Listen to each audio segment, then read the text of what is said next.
That's one application. Here's another application. Boys and girls, listen to this. You think this is a boy thing. This is not just a boy thing. I have had girls come up to me and confess this. For love's sake, say no to pornography. I'd love to do a whole weekend on this with you sometime, but it probably should be separate groups, boys and girls separated. We'd do that sometime on how to battle this thing in your life. But I'm just saying tonight, for love's sake, for the love of your future spouse, I can tell you how much horror is going on at our church right now in marriages because some men and some women are hooked on pornography, and they got hooked at age 14.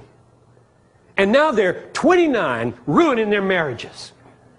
And they cannot get free on this thing. And so for the sake of love,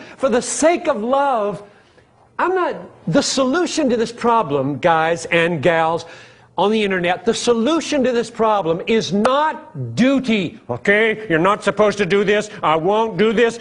Duty, that will fail. You know it will fail. It has failed.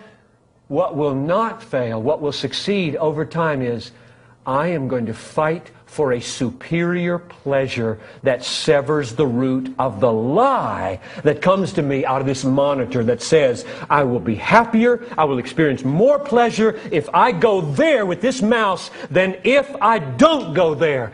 There has to be a superior pleasure, a triumph over lower pleasures by higher pleasures. So one of the goals I'm hoping will come out of this weekend is that we are increased in our ability to cultivate deeper, higher, longer pleasures.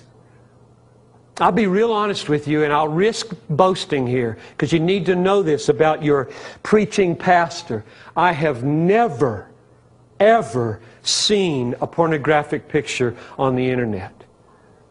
And I haven't looked at a pornographic magazine since I was 16. And I found a Playboy at a laundromat one time and hid it so I could keep looking at it for a while. I only say that because the battle can be won.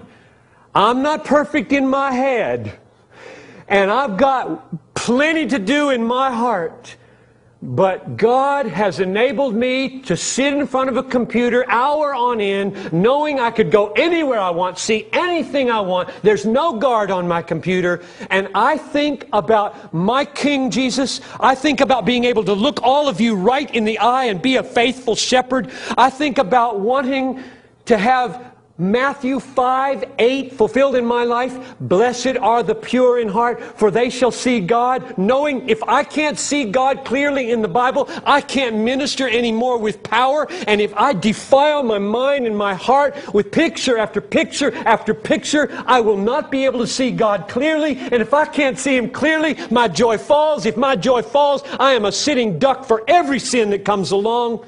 I tell you, the Bible does not say cut off your hand and gouge out your eye rather than lust for nothing. This is war. And the main place to fight the battle is not by making a list of do's and don'ts. It's by fighting for joy that is superior to the quick surge that comes from pornography. It is so cheap, so low, so small, and the kickback afterwards is so weak and so miserable.